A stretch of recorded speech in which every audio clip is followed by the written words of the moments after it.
కూడా యువ వికాసం అనే క్యాప్షన్ పెట్టి దాంట్లో కూడా నిరుద్యోగ యువతకు 4,000 రూపాయల వృత్తి ఇస్తామని చెప్పారు.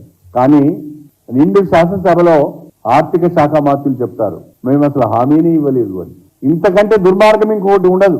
కాంగ్రెస్ పార్టీ ప్రకటనలను చూసి, కాంగ్రెస్ పార్టీ యొక్క ప్రకటనలను చూసి, కాంగ్రెస్ పార్టీ యొక్క మేనిఫెస్టోను చూసి, కాంగ్రెస్ పార్టీ సోషల్ మీడియాలో చేసిన ప్రచారాన్ని నమ్మి మెరుగైన సంక్షేమ పథకాలు, మెరుగైన అభివృద్ధి జరుగుతుందేమని ఆశపడి ప్రజలు ఓటేసి గెలిపిస్తే ఇప్పుడు ఆ ప్రజలకే మొండి చేయి ప్రభుత్వం చూపిస్తున్నది. ఏ ఒక్క అభివృద్ధి కార్యక్రమం పైన కానీ, ఏ ఒక్క సంక్షేమ పథకం పైన కానీ ఈ రోజు వరకు కూడా స్పష్టత ఇవ్వడం లేదు.